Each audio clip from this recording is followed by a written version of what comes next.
بەشی سێم لە کتێبی 48 یاسای دەسەڵات لە نووسینی ڕۆبەرت گرین.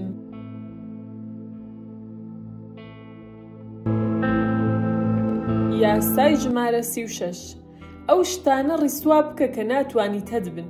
فەرامۆشکردنیان باشترین تۆڵەیە. بە گرنگیدان بە کێشەیەکی ناچیزە تۆ بوون و سەنگی دەدەیتێ. چەندەی سەرنج بخەیتە سەر دوژمنێک ئەوەندە بەهێزتری دەکەیت و زۆر جار هەڵەیەکی بچووک بەهێزتر و خراپتر دەبێت کاتێک هەوڵ دەدەی چارەسەری بکەیت. هەندێک جار باشترین شت ئەوەیە شتەکان وەک خۆیان واز لێ بێنیت. ئەگەر شتێک هەبێت تۆ بتەوێت بەڵام نەتوانیت هەدبێت، بە چاوی سووک سەیری بکە، چەندەی بایەخی بۆ دەردەخەیت ئەوەندە باڵاتر دیار دەبێت.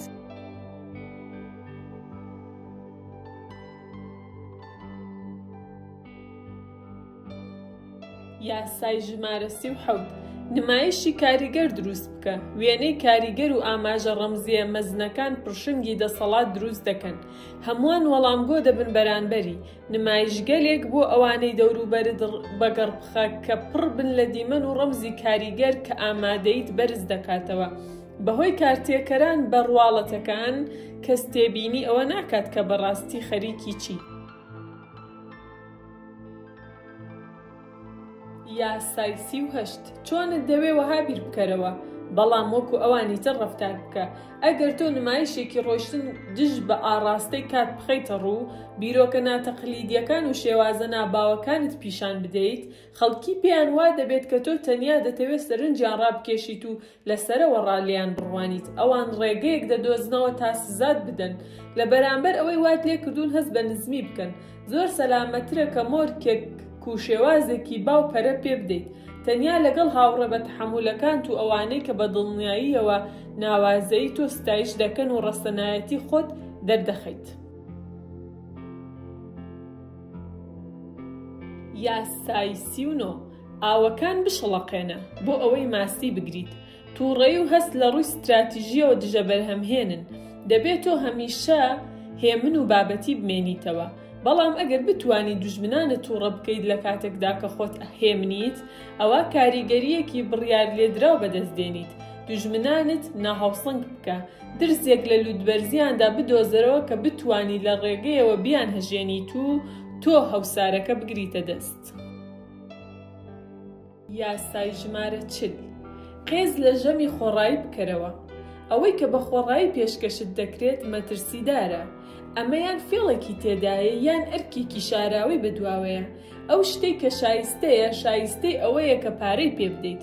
بەدانی پارە بە شێوازی خۆت ئەوە لە سوپاسگوزاری منت گوناه و فری و قوتار دەبیت. بە هەمان شێوە زۆر جار ئەوە ژیرانەیە کە بە تەواوی نرخەکە بدەیت. بۆ گەیشتن بە لێهاتووی و تاودانی ئەسپەکەت قەدبڕ بوونی نییە.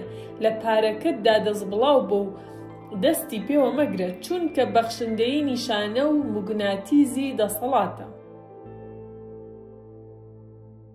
یاسای 41 خۆت لە پێخستنە ناو پێڵاوی کەسی گەورە بە دوور بگرە.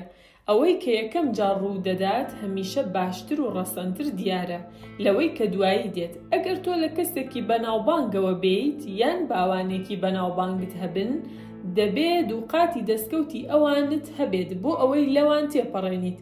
لە سێبەری ئەواندا بزر مەبە، ئەگینا لە ڕابردوویەکدا گیر دەخۆیت کە دەستکردی خۆت نییە. ناو و شوناسی خۆت بنیاد بنێ لە ڕێگەی گۆڕینی ڕێڕەوەکەوە. باوکی زاڵ لە نێو ببە، میراتەکەی بچووک بکەرەوە بە شێوازی خۆت دەسەڵات بەدەست بێنە.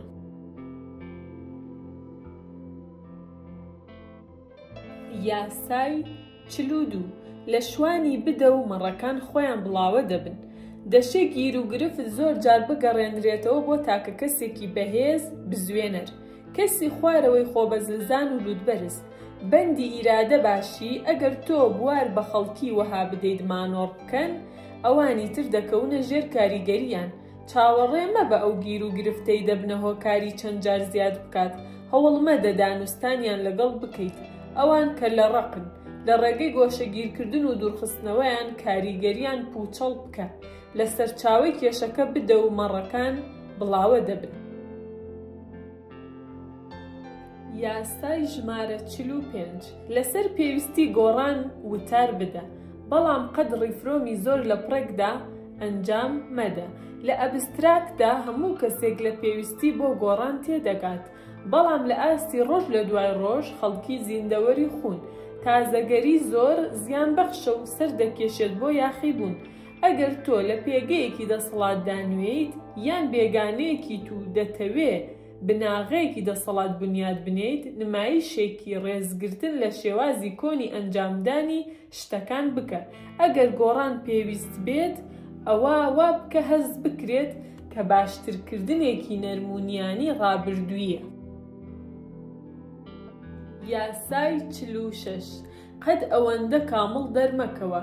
باشتر دەرکەوتن لەوانی تر هەمیشە مەترسیدارە، بەڵام لە هەمووی مەترسیدارتر ئەوەیە وا دەرکەویت هیچ هەڵە و کێماست نییە. ئیرەی دوژمنی کب دروست دەکات. کارێکی زیرەکانەیە کە لە ناو بەناوکەم و کوڕی خۆت پیشان بدەیت و دان بە خراپە بێ زیانەکانت دابنیت. بۆ ئەوەی ئیرەی بەلاوە بنیت و مرۆڤانەتر و دۆستانەتر دەربکەویت، تەنیا خوددا و مردووەکان دەتوانن بە پارێزیەوە کامڵ بن. سای 47 لەو نیشانەیە تێپەڕ مەکە کە ئامانجت بوو. لە سەرکەوتندا فێر بە لەکوێ بوەستیت. ساتەوەختی سەرکەوتن زۆر جار گەورەترین مەترسی هەیە. لە گەرمەی سەرکەوتندا لوودبەرزی و زێدە بڕوا بەخۆبوون دەتوانن لەو ئامانجت لا بدەن کە تۆ بە دوای داوێڵ بوویت و زۆر دوڕۆیشتن. تۆ دوژمنی زۆر لەوە زیاتر پەیدا دەکەیت کە بتوانیت شکستیان پێبێنیت. ڕێگە مەدە سەرکەوتن لە کەلت بدات. هیچ جێگرەوەیەک و ستراتیژ و پلاندانانی وریایانە نییە. ئامانجێکدا بنێ و کاتێک پێی گەشتیت بوەستە. یاسای ژمارە 48 شێوەیەکی دیاریکراو مەگرە خۆت. بە وەرگرتنی شێوەیەک بە هەبوونی پلانێکی دیار خۆت بۆ هێرش واڵا دەکەیت. لەبری ئەوەی فۆرمێکی دیاریکراو بخەیتە ڕووی دوژمنەکەت بە بەردەوامی خۆت بگونجێنە و لە گۆڕاندا بە. ئەو فاکتە قبول بکە کە هیچ شتێکی نێو بوون دیاریکراو نییە و هیچ یاسایەک جێگیر نییە. باشترین ڕێگە بۆ پارێزگاری لە خۆت ئەوەیە شل و بێشێوە بیت وەک ئاو. قەت گرە و لەسەر سەقامگیری یان سیستەمێکی درێژخایەن مەکە. هەموو شتێک دەگۆڕێت.